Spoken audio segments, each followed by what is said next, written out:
Balitang tanghali po. Oras na para sa maiinit na balita. Sa bintana na yan sa Water cannon, sana po dyan.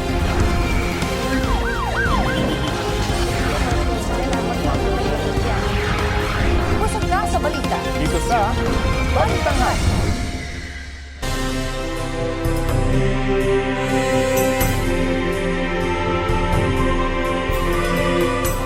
Mga kapuso, oras na lamang po ang binibilang bago ang ikalimang State of the Nation Address ni Pangulong Bongbong Marcos. Nakabantay tayo sa latest na sitwasyon sa loob at labas ng batasang pambansa. Mahigpit na seguridad ang ipinatutupad. Ihatid po namin yan at iba pang malalaking balita dito sa Balitang Hali.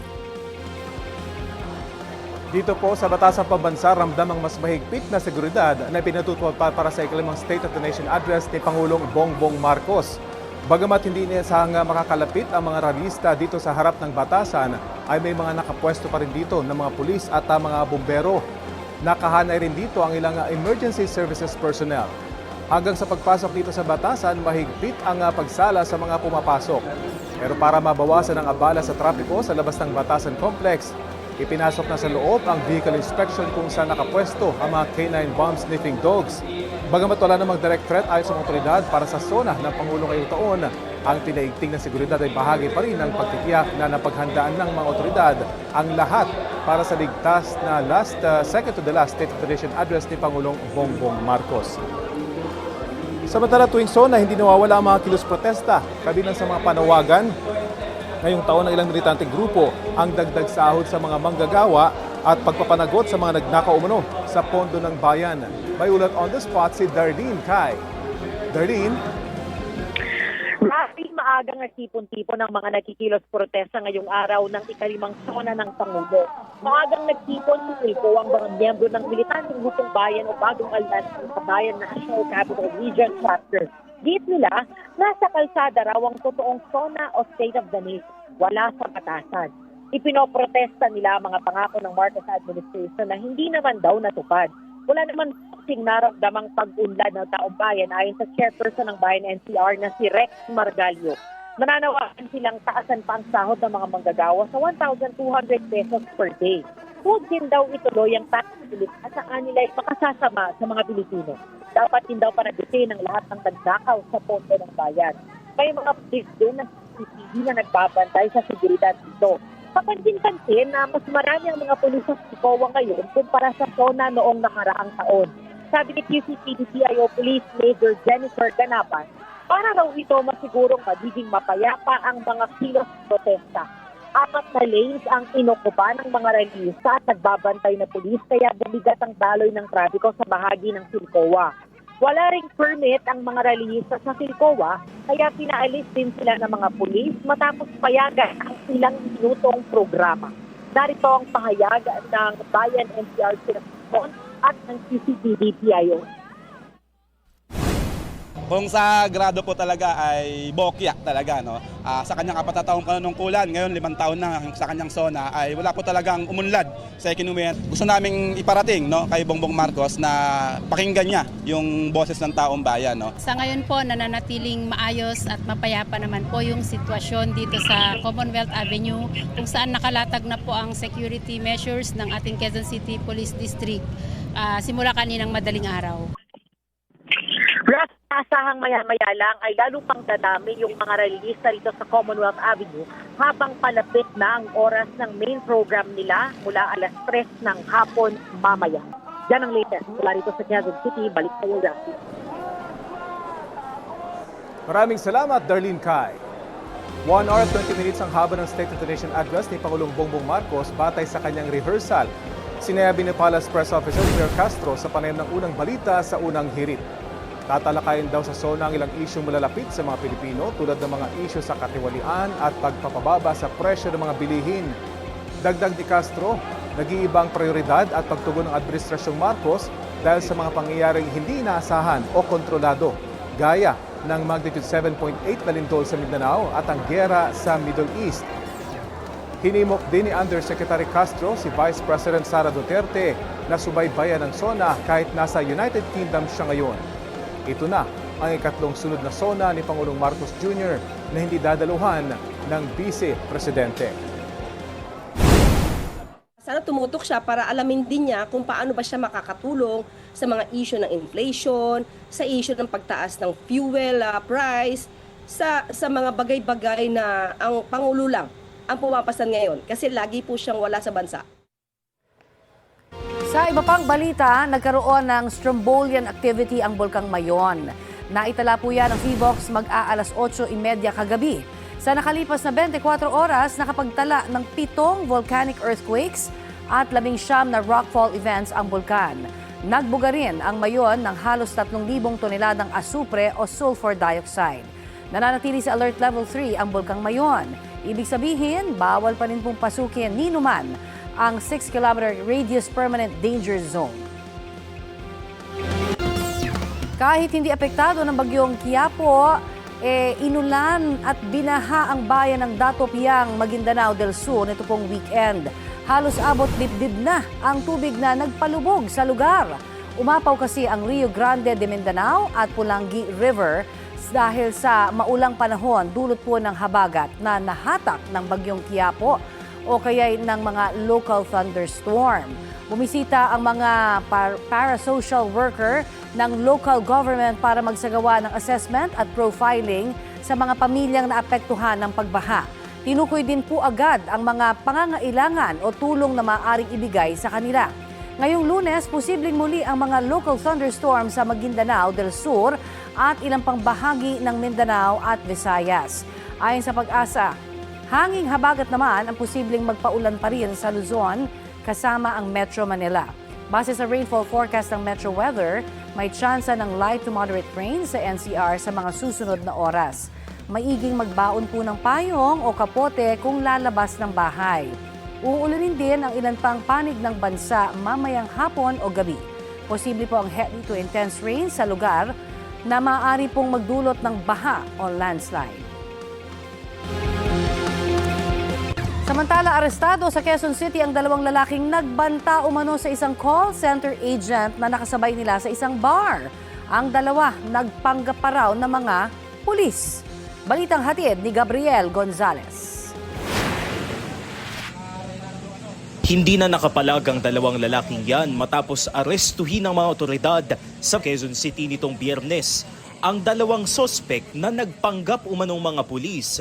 Pinagbantaan umano ang 2 babaeng call center agent na nakasabay nila sa bar sa lugar. Siguro dahil nga dun sa kalasingan, hindi na rin nila alam yung ginagawa nila. Yun, nakasahan nila ng baril. Natakot yung mga babae. Yun yung nagugat, kaya nagsumbong sa pulis. Nagkataon lang na yung pulis nagpapatrolya talaga doon sa area na yun. Nagtago pa umano ang isang sospek habang sinubukan ng kanyang kasama na itago ang baril sa sasakyan. Pero nakita na ito ng pulis. Nang tanungin ng mga otoridad kung sila ay mga tunay na pulis. Wala naman silang maipakita din na katibayan na pulis sila, and then at the same time, upon checking, yung mga baril nila is nakapangalan sa ibang tao, and then silang dalawa mismo is hindi sila authorized magdala ng baril. Na-recover sa mga sospek ang 2 hindi lisensyadong baril at mga magazine. Nakakulong na sila na maharap sa mga reklamong usurpation of authority, grave threat at illegal possession of firearms. Kapwa sila tumangging magbigay ng pahayag. No comment po, sa korte na lang po kami papaliwanag. Ganon din po, no comment. Gabriel Gonzalez, nagbabalita para sa GMA News. Habang nagmamando ng trapiko ang isang barangay tanod sa Dasmariñas, Cavite, nabangga po siya ng isang motorsiklo. Dinala sa ospital ang tanod na kinakailangang operahan dahil sa bali sa kanyang kanang binti. Nasa kustudiya na ng Dasmariñas City Police ang motorcycle rider. Napag-alamang hiniram lamang niya ang motor na sangkot sa insidente. Nakatakda ngayong Lunes ang inquest sa kanya kaugnay sa reklamong reckless imprudence resulting in serious physical injury. Wala po siyang pahayag. Kulong ang isang lalaki dahil sa pagnanakaw ng mga metro ng tubig sa barangay Pinagbuhatan sa Pasig. Perwisyo ang dulot niyan sa ilang residente na nawalan ng supply ng tubig. Balitang hatid ni EJ Gomez. Isang lalaki ang kitang nagtutulak ng kanyang sidecar na may lamang mga kalakal sa kahabaan ng MH Del Pilar Street sa barangay Pinagbuhatan, Pasig City noong July 18. Tila sinusuri niya ang nakatambak sa gilid ng kalsada. Pero ang lalaki nagmamasid-masid na raw pala bago magnakaw ayon sa barangay. Makalipas ang 2 oras, pumasok ang lalaki sa isang compound, bit-bit ang isang sako.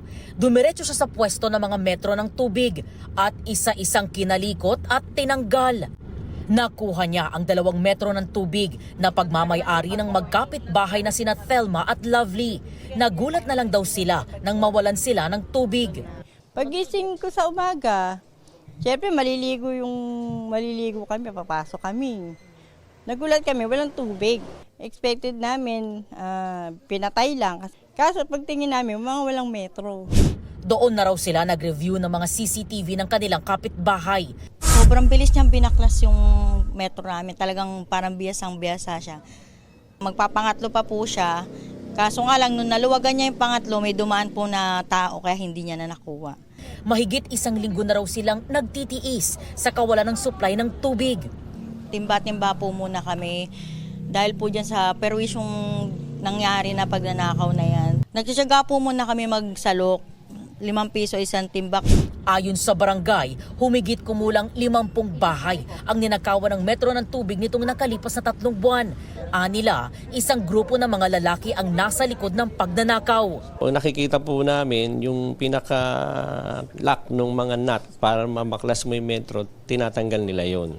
Tapos meron silang dalang mga tools, liabe tubo, katala, kung sakali na hirap tanggalin. Meron naman, nakikita natin sa CCTV, talagang kamay lang ang pinampipihit nila. So talagang mga sanay na sanay sila. Minanmanan daw nila ang mga sospek hanggang sa mahuli ang isa sa kanila noong July 19. Nasa kustodiya na ng Pasig City Police ang sospek na sinampahan ng reklamong theft. Wala siyang pahayag sa media, pero sabi niya sa barangay, nakuha daw niya yun, nakalakal niya, pero kasi buo pa yun eh. So yun, tumatanggi pa siya nung sinabi namin na meron ng mga CCTV kami nakita na ikaw. At yan pa rin ang suot mo nung nag-iikot ka. So hindi na siya nakatanggi, hindi na siya nangatwiran. Umamin din daw ang sospek na ibinebenta niya ang mga ninakaw na metro ng tubig sa halagang 480 pesos kada 3 piraso o kada kilo. Patuloy ang pagtugis sa mga otoridad sa iba pang nagnanakaw ng metro ng tubig. Ayon sa barangay, nakipag-ugnayan na sa kanila ang Manila Water at makikipagtulungan daw sa reklamong isasampa laban sa sospek. EJ Gomez, nagbabalita para sa GMA News.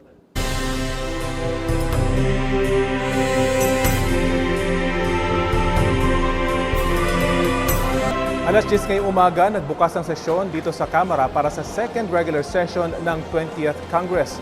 Sa nagdaang 12 buwan mula ng huling sona ng Pangulo, marami na nagbago dito sa mababang kapulungan ng Kongreso.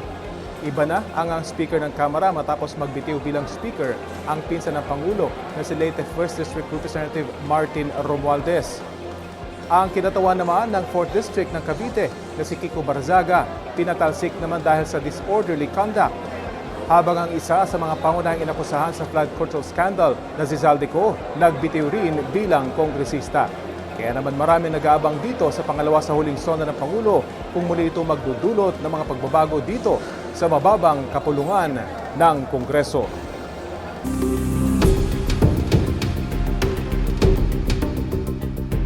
Pinuna at tinawag na spliced video ng prosecution team ang social media post ni Senator Judge Pia Cayetano kaugnay sa diskusyon ng kapatid niyang si Senator Judge Alan Peter Cayetano at House Prosecutor Representative Chel Diokno tungkol po sa pagsupina ng tax at bank records ni Vice President Sara Duterte. Sisikapin pa naming kunan ng pahayag si Senadora Pia Cayetano. Balitang hatid ni Jonathan Andal.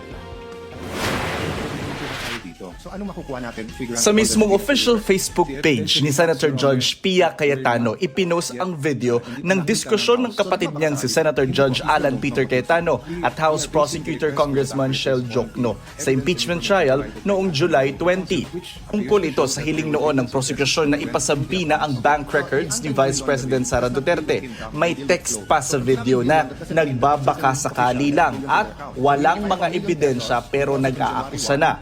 Sabi ni prosecution spokesperson Ace Barbers, spliced o kaya minanipulaan niya ang video na ipinakita ng senadora at nanawagan sa magkapatid na Cayetano na sabihin nila kung ano ang totoo. We would also like to ask Senator Judge Pia Cayetano and Senator Judge Alan Cayetano to simply tell the Filipino people, especially those that have seen this spliced video, kung ano yung katotohanan. Si Jokno nagulat daw sa video. Hindi yun yung sinabi ko nung nag-hearing kami. Yes, at hindi ako nagbabakasakali lang. What took place in the hearing, yun dapat sana yung naging subject ng anumang post on social media. Kaya sinagot niya ang post ng senadora sa isa ring Facebook post kung saan inilagay niya ang konteksto at ang kumpleto niyang sinabi sa pagdinig. Paglilinaw ni Jokno, hindi sila nagbabaka sakali lang. Aniya, may sapat na dahilan silang nakita sa mga record ng AMLAC o Anti-Money Laundering Council tungkol sa bilyong-bilyong dumaan sa accounts ni VP Sara at mister nitong si Atty. Manasseh Scarpio. Ngayong may sabina na ang bank records ng BC magagamit na ito ng magkabilang panig para patunayan ang kanilang kaso. At makakapasya ang mga senator judge sa kabuuan ng ebidensya.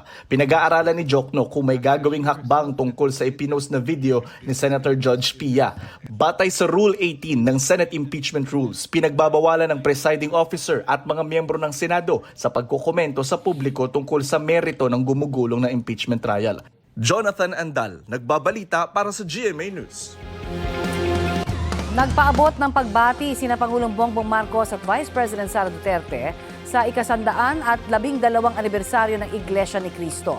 Sabi ni Pangulong Marcos, mahigit isang siglo nang nagsilbing gabay sa komunidad ang INC na nakabase sa pananampalataya, disiplina at responsibilidad. Paalala raw sila na ang isang buhay na nakaangkla sa debosyon at integridad ay nagpapatibay sa pundasyong moral ng lipunan. Nakikiisa raw ang gobyerno sa mga organisasyon na nagpapalakas sa pamilya at nagsusulong ng kapayapaan at pagmamalasakit sa bansa. Tinawag naman na haligi ng pananampalataya at pagkakaisa ni Vice President Duterte ang INC. Hiniling ng bise na manatiling katuwang sila ng pamahalaan para sa pagpapatibay ng karakter ng mga Pilipino at sa pagtataguyod ng mas ligtas at maunlad na Pilipinas.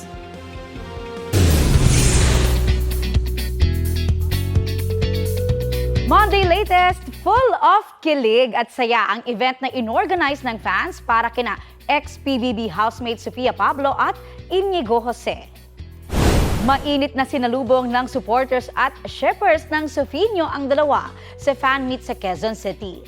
Kwento ni Sofia, matagal nilang nilulook forward na makabonding ang fans dahil marami rin daw silang baong kwento para sa kanila. Grateful din silang dalawa sa support na natatanggap kahit ilang buwan na nang matapos ang PBB. Kung project together naman ang pag-uusapan, interested daw ang Sofinio na maging lead sa isang music video.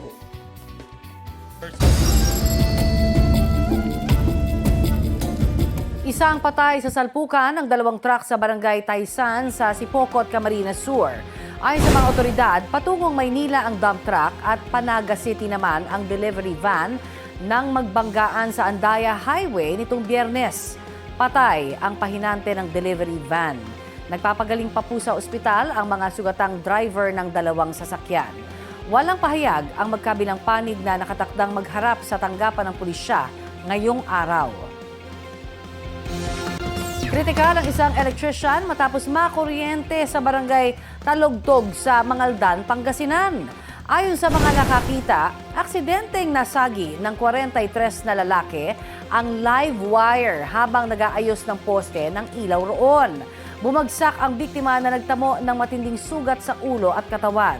Handa naman daw ang barangay council na magbigay ng tulong sa pagpapagamot sa electrician. Sinusubukan pang makuhana ng pahayag ang biktima at kanyang mga kaanak. Nagpataw ng mas mataas na taripa ang Amerika para sa ilang produktong inaangkat nila mula sa Pilipinas. Tiwala naman daw ang mga kinatawa ng Pilipinas na maibabalik sa dati ang taripa sa pamamagitan ng negosasyon. Balitang hatid ni Dano Tingkungko. Epektibo mula 12:01 p.m. ng July 24 ang mga produktong export ng Pilipinas saklaw ng panibagong 12.5% tariff ng Amerika o buwis sa mga inaangkat nilang produkto. Hindi kasama ang steel, aluminum, copper, wood products, mga sasakyan at semiconductors, pati mga produktong naikarga na sa mga barko bago ang July 24 o papasok na sa Amerika bago mag 12:01 p.m. Philippine time ng July 28. Sabi ni Philippine Ambassador to the US, Jose Manuel Romualdez, ang 12.5% tariff ay mas mababa sa 19% na gusto talagang ipataw ng Amerika. The 19 was scrapped by the US Supreme Court. So now this 12.5% is because of the 301, which basically means the child labor, the forced child labor exports to the United States, which would give them the authority to put tariffs on countries that have problems with child labor. Paliwanag ng Amerika, isa ang Pilipinas sa 60 bansang kulang sa mga hakbang para ipagbawal ang mga produktong nabuo sa pamamagitan ng forced labor. Basean nila ito sa mga investigasyon at rekomendasyon ng Office of the United States Trade Representative. Ang ating Department of Trade and Industry naunang iginiit na walang forced labor sa mga produkto nating for export sa Amerika. Sabi ng ating Department of Foreign Affairs, matagal nang naipakita ng Pilipinas na hindi umaasa sa forced labor ang mga produkto natin. Dahil may umiiral tayong batas kontra forced labor at pinalalakas ang pagpapatupad nito. Makikipagnegosasyon ng Pilipinas sa Amerika ukol dito. Kailangan talaga ipaliwanag ng pamahalaan. Ano ba yung sinabi ng Amerika na meron tayong forced labor dito? Kasi hindi naman yan katanggap-tanggap. Sabay pa rito ang patuloy na paghina ng piso kontra dolyar. Ayon sa ekonomisang si Emmanuel Leico, kahit ang kahulugan nito ay bahagyang mas mura ang ating mga produkto sa Amerika, mas mahal pa rin ang mga produkto natin kumpara sa ibang bansa. Mas mura pero nadagdagan naman ng taripa na 12.5%. So, I think ang magiging net effect niyan, mas magiging mahal ang ating exports sa Amerika dahil din sa 12.5%. Dahil hindi naman na 12.5% ang pagbaba o ang depreciation ng piso. Para kay Leico at sa grupo ng mga exporter, malaking dagok sa ating mga exporter ang US tariff. Immediately, ang implication niyan, yung mga exporters natin, wait and see, ayun lang. Yung mga buyer naman natin sa US, wait and see. But after it's all clarified, nakikita natin. You have to continue negotiating, work on the exemption. In the long run, maaari itong magkaroon talaga, mag-iwan ng negative impact sa ating export sa Amerika. Dahil hindi naman nila tatanggapin na merong forced labor. Kailangan maklarify. This is an ongoing what you call this negotiations ever since from the very beginning when the tariff were first imposed. We're very confident that I think we'll probably go down to 10%. Dana Tingkungko, nagbabalita para sa GMA News. It's official, 18s! Newest Tourism Ambassador ng Pilipinas ang Kings of P-Pop na SB19. Sa Instagram, inanunsyo ng Department of Tourism ang pag-welcome sa grupo bilang bagong Tourism Ambassador. Naniniwala ang DOT na ibinibida ng SB19 ng talent, creativity at kultura ng Pilipinas sa mundo. Sa Instagram ng grupo, sinabi nilang proud silang i-represent ang Pilipinas on and off stage.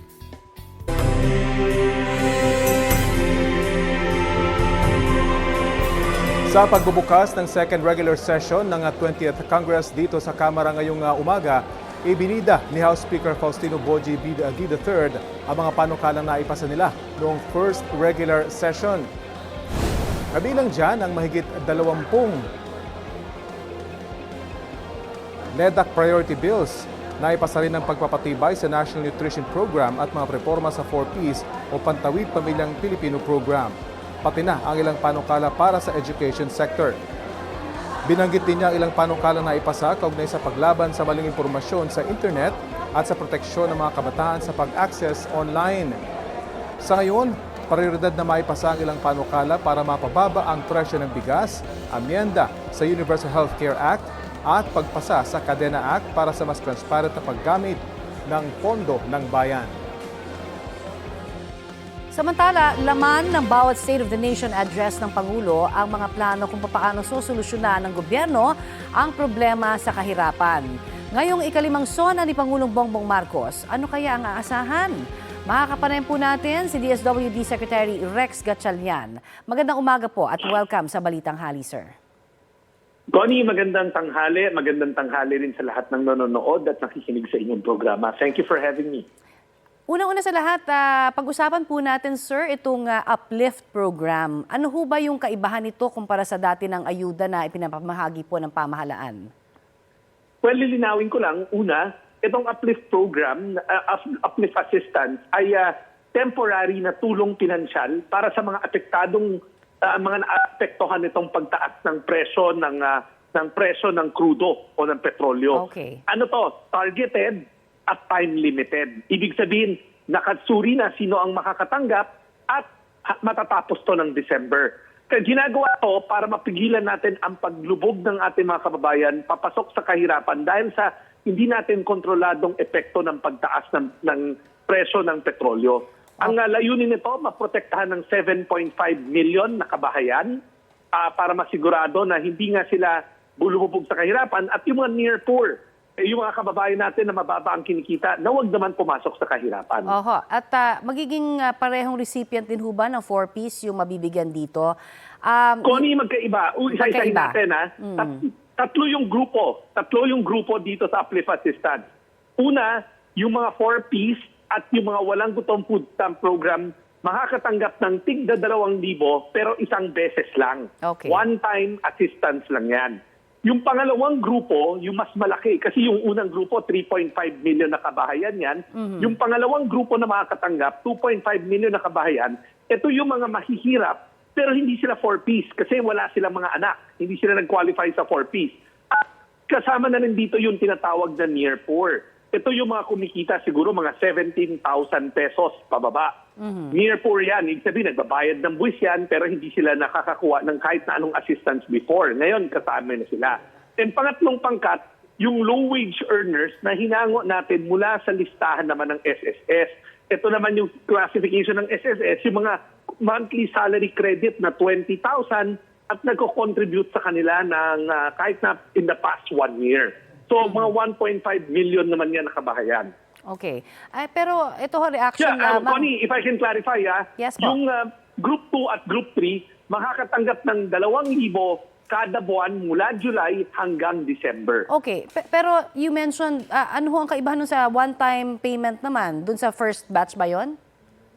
Yes, kasi yung one-time lang yun, just to make sure na napoprotektahan natin yung pinakamahirap natin. Pero Okay. dahil kaya one-time lang siya, para masiguro, kasi meron pa naman siyang ibang natatanggap, Opo. like yung 4-piece na regular na grant niya. Unlike yung other two groups, wala naman natatanggap sa atin yung na regular. Kaya sila yung, for the next 6 months, may matatanggap sa pamahalaan. Buwan-buwan hanggang December, from July. Yes, All July right. hanggang December. Kasi we want to make sure na napoprotektahan natin sila sa pagtaas ng presyo ng bilihin. Kasi sa pag-aaral ng PIDS, no, yung think tank ng gobyerno, sa pagtaas ng presyo, sa inflation, which is nasa survey yan, di ba? Pangunahing concern nila yan. Yung diminish o yung pagkawala ng purchasing power ng mga mamamayan natin. Alam natin, pagka nawala yan, nabawasan ng kanilang purchasing power, kagutuman naman ang mangyayari. So para maiwasan natin yun, 2,000 ang binibigay kada buwan kasi ang tansya ng think tank ng gobyerno, mga 700 to 1,200 pesos ang maaring mawala sa purchasing power nila sa pagtaas ng presyo ng bilihin. So, pag sinabi nating near poor, ito ho yung mga, kumbaga, hindi pa naman masasabi talaga na nakaasa no, ng ayuda sa gobyerno. Mga lower middle income earner? Correct. Tama. Okay. Bahagi na yan ng middle class, lower middle class. Okay. Alright. Pero reaction naman po sa Ibon Foundation sa kanila pong nabanggit na superficial stopgap lamang po daw ang uplift dahil imbis na ma-resolve yung tunay na problema ng ekonomiya, tila minamanage lamang yung sentimiento ng publiko. Ano po ang inyong reaction dyan? Una, hindi naman natin sinabi na ito lang ang intervention na ginagawa ng gobyerno. Makikita nyo may mga ibang intervention galing sa iba't ibang mga departamento tulad ng Department of Labor, Department of Education, pati na ng Department of Finance. Sa hanay ng DSWD, obligasyon namin to eh. Kaya nga kami tinawag na social welfare. Sa oras ng kagipitan, responsibilidad ng gobyerno protektahan ang kanya mga mamamayan. We're the last resort ng ating mga kababayan. Kaya dapat gawin namin yon. Trabaho namin yan eh. Sa pangalan pa lang namin, social welfare. Ang ibig sabihin yan, tulong sa tao, lalong-lalo dun sa mga nagigipit. At ito, oras de peligro to kung magagamit ko yung lengguwahe na yon. Nagigipit sila. At alam nyo, napakaraming pag-aaral. And this is for Ibon also to consider. Napakaraming pag-aaral na kapag hindi natin prinotektahan ng ating mga mamayan, pag natapos itong, alam mo, wala tayong ginawa, Connie. Pag natapos ang energy emergency, 1.2 million na pamilya ang lulubog sa kahirapan. Sayang naman yung gain natin over the year, diba? And so, ang point natin, this is not to manage their expectations, but this is to protect the most vulnerable para hindi sila lumubog sa kahirapan. And huwag na lang natin rin to tignan na protection lamang or tulong pinansyal. Napakarami ring pag-aaral. Worldwide, you can fact-check me on this, na nakalagay na ang mga ekonomiya na tumutulong sa kanilang mga vulnerable sa ganitong mga pagkakataon, this serves as economic stimulus. Ibig sabihin, syempre binigay mo yan, bibili yan, papasok yung pera sa local economy. At yung mga ekonomiya na yon, ang mas mabilis nakaka-rebound pag natapos ang isang crisis kesa sa mga walang ginawa. Alright. Ito po naman, punta po tayo doon sa pangangalaga, no?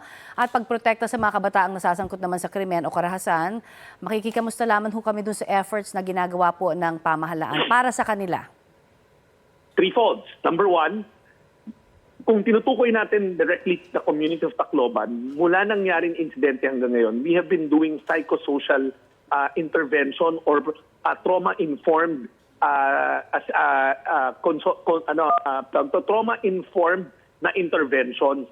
Hindi lang para doon sa mga naging biktima directly, kundi sa buong komunidad. Kasi pag ganyan na under siege ang school, kailangan yung emotional well-being ng mga bata, mga guro, mga non-teaching staff, pati na mga magulang. Lahat yan inaasikaso. So our social workers have been equipped to do these regular psychosocial interventions. Pangalawa, pagdating naman sa siguraduhin natin na nare-reforma na itong mga gumagawa ng mga children in conflict with the law.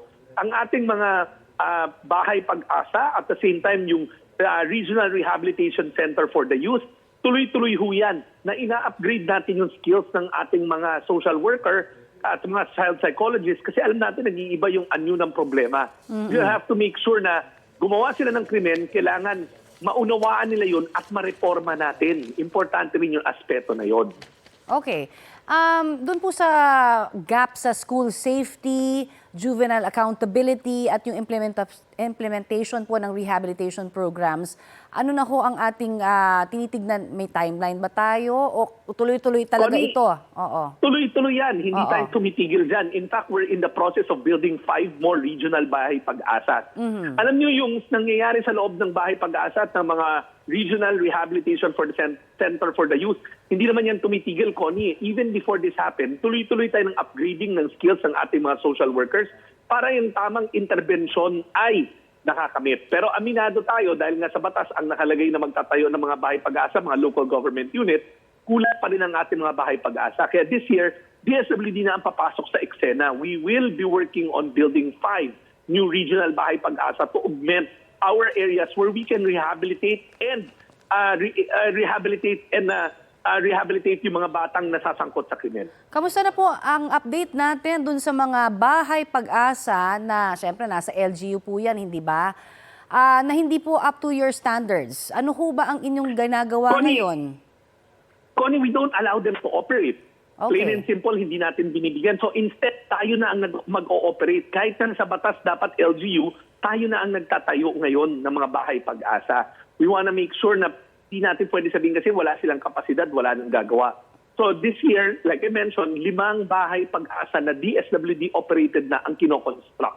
At the same time, meron tayong bubuksan na Regional Rehabilitation Center. Patuloy tayong magbubukas ng mga Regional Rehabilitation Center. Parang bahay pag-asa rin yan, Connie, put it that way.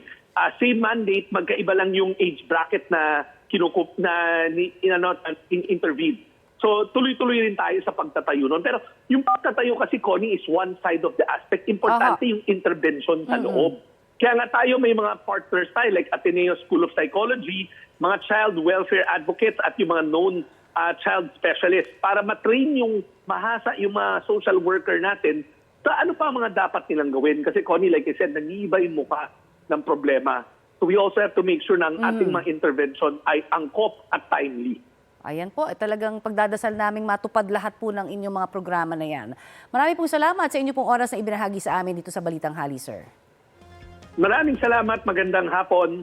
Yan po naman si DSWD Secretary Rex Gatchalian. Ngayon pong araw ng SONA, nagtitipon sa labas ng Sandigan Bayan ang mga taga-suporta ni Pangulong Bongbong Marcos. May ulat on the spot si Oscar Oida. Oscar? Yes, Connie, nandito tayo ngayon sa may kahabaan ng Commonwealth Avenue, partikular dito sa may pagitan ng Commission on Audit at ng Sandigan ng Bayan, kung saan gaya na sinabi mo ay kasalukuyan nagtitipon-tipon ngayon ang mga supporters ni Pangulong Bongbong Marcos para sa kanyang Araw of State of the Nation address. Sa ngayon ay abala pa ang mga organizers sa pag-set up ng stage na gagamitin para sa kanilang idaraos sa programa at watch party ng SONA ng Pangulo. Ayon sa ilang nakausap namin, napakahalaga umano na may pakita nila sa Pangulo ang kanilang full support para daw may pagpatuloy nito ang mga ginagawa para sa bansa. Ayon naman sa ilang mga pulis na nakausap namin na nakatalaga dito ay aabot na daw sa 2,000 katao ang kanilang crowd estimate. Inaasahan nilang madadagdagan pa ito lalo't mamaya pa magsisimula ang programa. Wala pa namang naitatanang anumang kaguluhan o emergency sa lugar. Pero nakaantabay naman, Connie, ang mga first aid booths sakaling mayroong mangailangan. Connie? Maraming salamat, Oscar Oida. Inilunsad ng Bureau of Fisheries and Aquatic Resources ang Alliance of Fisherfolk for Truthful Information and Narratives on the West Philippine Sea o atin WPS. Mahigit 80 fisherfolk leaders mula sa iba't ibang rehiyon sa bansa ang nagtipon-tipon sa paglunsad nito noong Biyernes. Sa pamamagitan ng technical training at lectures, binigyan ng fisherfolk leaders ng sapat na kaalaman kaugnay sa legalidad at kasaysayan sa West Philippine Sea para ibahagi sa kanilang komunidad. Sa ganitong paraan, maiiwasan at malalabanan daw ang misinformation at disinformation. Ayon sa BIFAR, hindi lang taga-supply ng pagkain ng mga mangingisda, kundi katuwang sa pagpapanatili ng presensya ng Pilipinas sa West Philippine Sea gaya sa Pag-asa Island.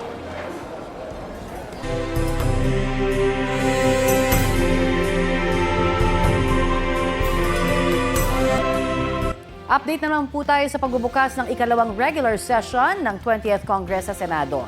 May ulat on the spot si Sandra Aguinaldo. Sandra? Yes, Connie, dito nga sa Senado, alas 10 po ng umaga naganap yan yung pagbubukas ng second regular session ng 20th Congress at didaluhan po ito ng mga ambassador ng iba't ibang bansa. Kabilang na po yung papal nuncio o yung kinatawan ng Santo Papa. Present po ang 21 na senador maliban kina Senador Bato de la Rosa na nagtatago at dalawang nakakulong na sina Senador Jinggoy Estrada at Senador Rodante Marcoleta. Naroon din si Executive Secretary Ralph Recto at ilan sa mga miyembro ng pamilya ng mga senador. Sa kanyang speech, sinabi ni Senate President Sherwin Gatchalian na makakatuwang ng administrasyon ang Senado sa pagpapalakas ng ekonomiya sa pamamagitan ng pagpapasa ng batas na kakailanganin. Ayon kay Gatchalian, makikita sa datos na humina ang ekonomiya ng bansa kaya dapat itong palakasin. Hindi rin daw sapat na lumago ang ekonomiya kundi dapat ay maramdaman din ito ng mga Pilipino. Dapat din daw itong sabayan ng transparency, accountability at reforms para mabantayan ang pondo ng bayan at magamit sa tamang pagkakagastusan. Tututukan daw na Senado ang pagpapasa ng national budget at sisikapin na nakatuon ito sa concerns ng mamamayan gaya ng presyo ng bilihin, maliliit o maliit na take-home pay, mataas na presyo ng kuryente at kawalan ng kasiguruhan ng trabaho. The most urgent point of concern, therefore, is getting the Philippine economy back on track. To this end, this Congress will prioritize legislation aimed at invigorating the nation's economy in support of this administration's objective. Furthermore, genuine economic recovery cannot be measured by growth figures alone. It must be felt in the things that really matter: affordable goods and services, secure jobs, and food on the table. Connie, mamaya ay pupunta ang maraming senador doon sa Batasan para doon sa pakikinig ng State of the Nation address ni Pangulong Bongbong Marcos. Pero dito po sa amin, 4 na senador na po ang nagsabi na hindi sila dadalo. At yan po sina Senadora Amy Marcos, Robin Padilla, Senador Alan Peter Cayetano at Loren Legarda. Inaalam pa natin, Connie, kung yung ibang kasamahan nila sa minority ay hindi rin makakadalo. At nabanggit lang, Connie, nitong si Senadora Amy Marcos ng aming makapanayam na sabi nila ito raw ay bahagi ng kanyang protesta doon daw sa pagkakulong ng ilan sa kanyang kasamahan. Connie? Maraming salamat, Sandra Aguinaldo.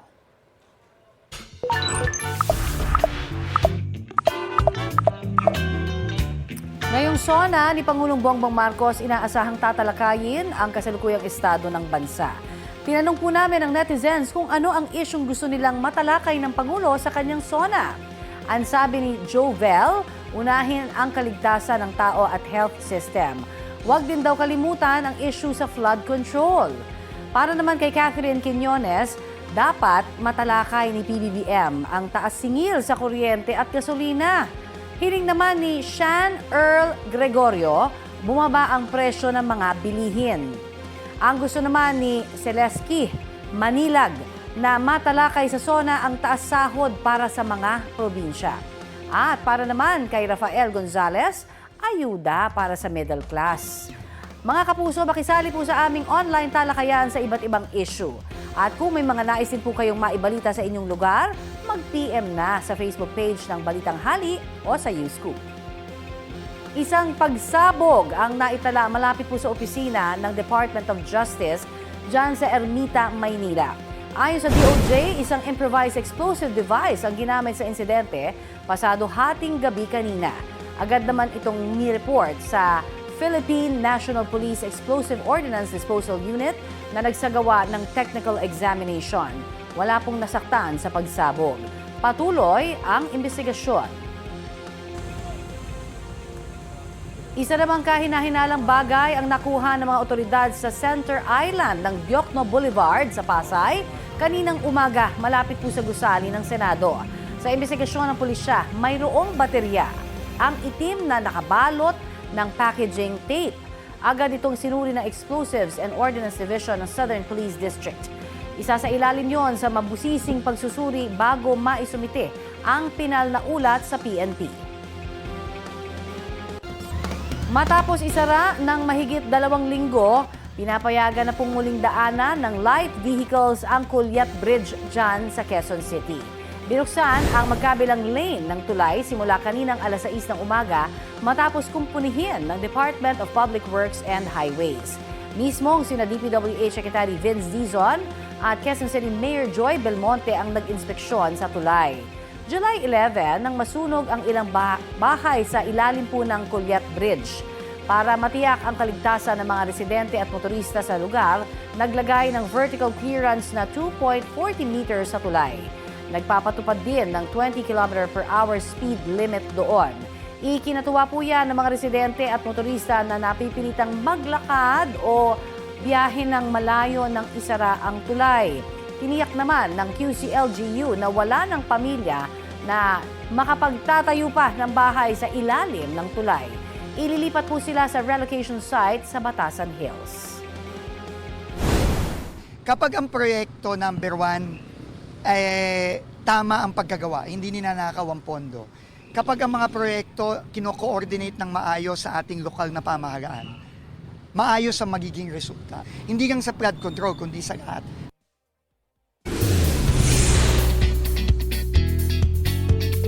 Pinangunahan ni Alden Richards at Nadine Lustre ang launching ng mid-season ng kanilang new Philippine series na Love Siargao. Sa aking coverage, kasama ni Alden at Nadine ang ilang kapuso stars na cast din ng series, gaya ni Kim Jisoo, Kaylin Alcantara, Vince Maristella at AZ Martinez. Sa launching, ni-reveal ang poster para sa mid-season. Sinundan niya ng exclusive advance screening. Nagpasalamat din ang cast sa kanilang fans na sumusuporta sa kanilang series. Umiikot ang kwento ng Love Siargao sa love story ni Jao at Cara na characters ni Alden at Nadine na nabuo sa kanilang pagkikita sa Siargao. May ibinahagi naman si Alden sa dapat abangan sa mid-season ng series. In terms of character reveals and plot twists, has a purpose and a reason towards the end of the storytelling of Love Siargao. Some scenes might not make sense, some scenes might seem kulang, but you just have to really watch.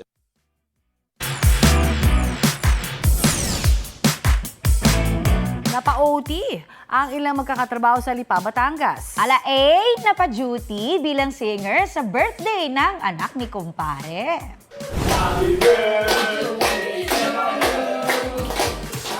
Ika-4 na kaarawan noon ng batang si Theo Villagracia. Ang planong celebration ng pamilya, simpleng merienda lamang naman. At ang request ng celebrant, kantahan siya ng birthday song. Ang problema, wala raw silang kapitbahay ng mga bata o kapwa Gen Alpha ni Theo. Buti na lang napadaan at nakontrata ni Mommy Yus Cooper Sheila ang workmates ni Daddy. Ayon, eksena ang mga barako sa pagkanta. Wish granted agad para sa birthday boy na si Theo, kaya siya ay feeling main character. Very good. Happy Napasaya. birthday. Tayo din babate. Happy birthday, Theo. As millennials, as tita. Tita. Yan ang maiinit na balita ngayong tanghali. Ako po si Connie Season. Abangan po ang aming SONA 2026 special coverage mamayang hapon sa GMA, GTV Livestream at iba pang platforms ng GMA News. Live mula rito sa Batasang Pambansa, Rafi Tima po. Kasama niyo rin po ako, Aubrey Carampel. Ito po ang GMA News, walang kinikilingan, walang pinoprotektahan, noon at ngayon, serbisyong totoo.